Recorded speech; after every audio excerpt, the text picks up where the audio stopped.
Mais en matière de guerre, ce peuple n'a pas que comme allié les États-Unis. Ce peuple n'a pas que comme allié certaines nations puissantes. Ce peuple a avec eux un archange. Mais à part les anges gardiens des hommes, il y a des anges gardiens des nations. Ça c'est vrai. George Washington, dans un livre qui avait été écrit, disait que dans une vision, il a vu un homme grand de taille et il se présentait à lui comme l'ange des États-Unis d'Amérique. Il y a un serpent qui boit le sang. Il est temps d'entrer dans la dimension angélique.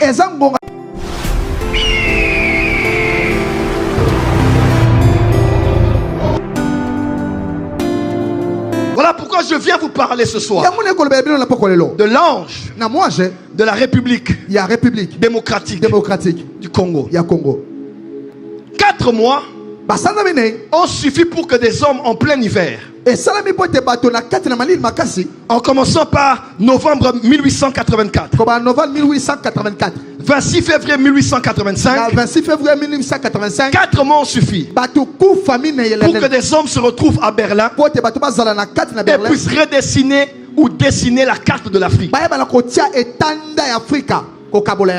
que nous connaissons, qui s'appelle la conférence de Berlin, et de la superficie dont nous avons été bénéficiaires. Autrefois, certains nous diront que le Congo était attaché au Rwanda et au Burundi. Il y a plusieurs autres analyses comme cela. Mais du moins, nous avons joui maintenant de 2,345 millions de kilomètres carrés. 2 345 000 kilomètres. Et cette superficie-là est celle de la RDC. Ça c'est vrai. Mais j'aimerais dire à quelqu'un, à part le fait du côté historique, la Bible déclare, quand Dieu a fixé des limites aux nations de la terre, en d'autres termes, la plupart des tracés que nous avons, les peuples de la terre, le Sénégal, le Burundi, l'Ouganda, même la RDC, plus de 2 millions de kilomètres carrés, j'aimerais vous dire, n'ont pas été décidés à Berlin. Il y a un Dieu qui est même passé par des pensées machiavéliques des hommes pour nous donner les kilomètres carrés que nous avons. Et quand Dieu nous les donné, du nord au sud, de l'est à l'ouest, la Bible déclare qu'il établissait sur la nation, chaque nation, un ange gardien. Dis à ton voisin, j'ai un ange gardien. Matthieu 18, n'est-ce pas? Jésus dit, ne méprisez pas.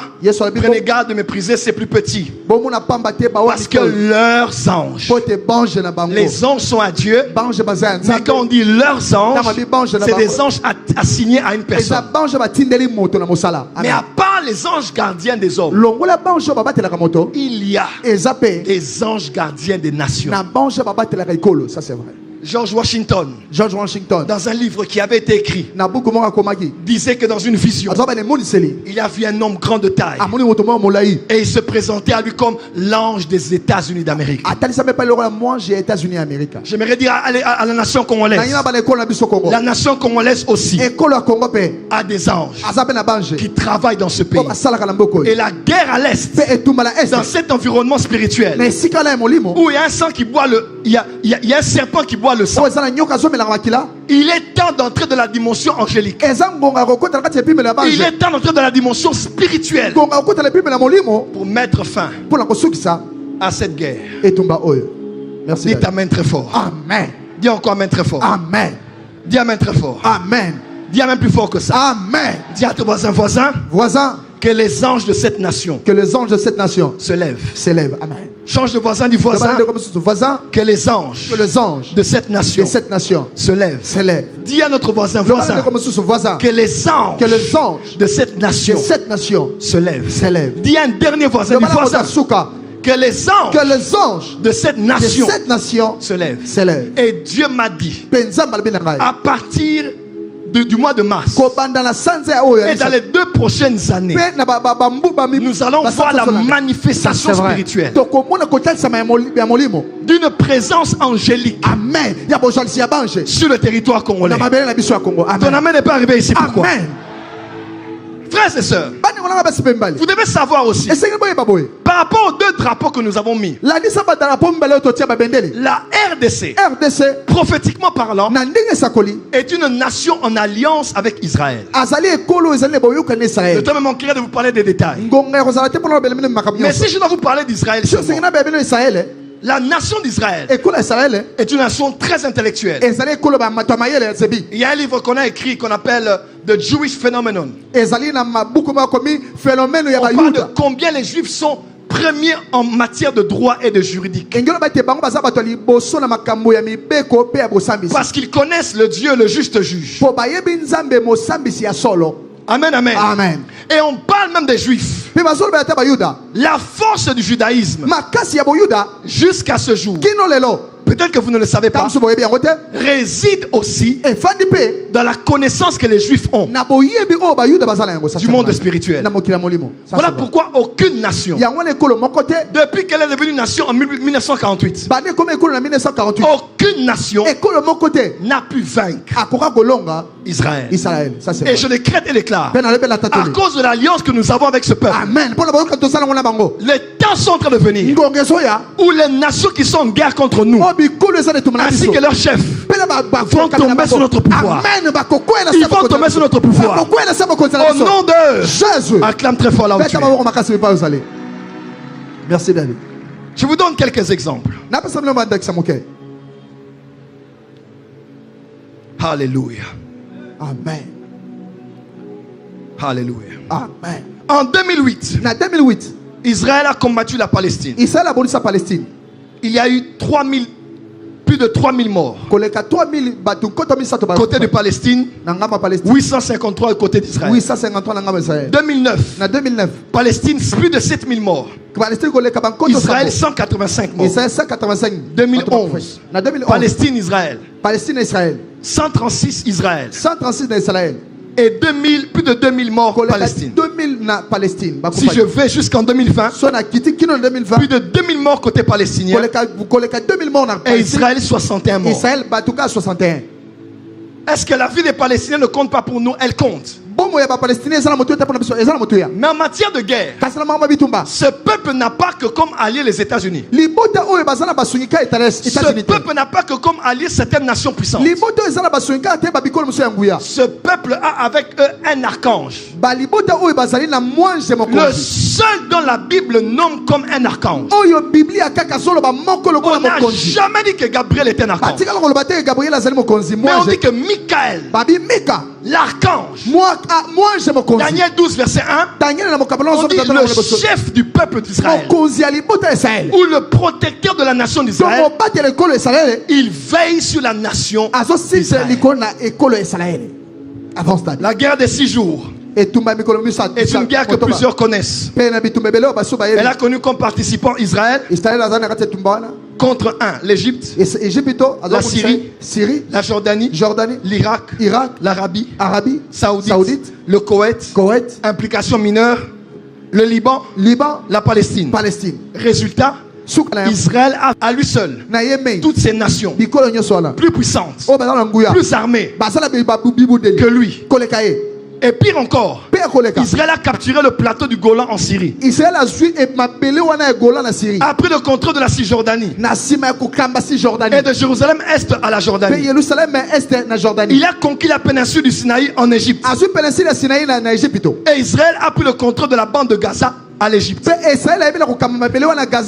Comment un si petit peuple, avec autant d'armées, peut avoir la victoire? Parce qu'ils sont avec eux l'Éternel Dieu des armées. Ils sont avec Jéhovah Sabaoth. Je suivais un documentaire, un militaire israélien rend témoignage. Il parle de comment s'est passée la guerre de 6 jours. Et il disait, on n'a pas su avoir le dessus sur Israël. Parce qu'à un moment, on a vu comme les cieux souffrir. Et comme être parachuté des cieux, des êtres avec des formes bizarres. Ils étaient en blanc, avec des armes de feu. Et nous avons tous reculé. Et Israël a été vainqueur. Le temps est arrivé où la République démocratique du Congo doit prendre conscience qu'il est possible d'avoir plusieurs ennemis auprès de nos pays frontaliers. Des conspirations au niveau de l'Union africaine, de l'Europe ou de l'Amérique.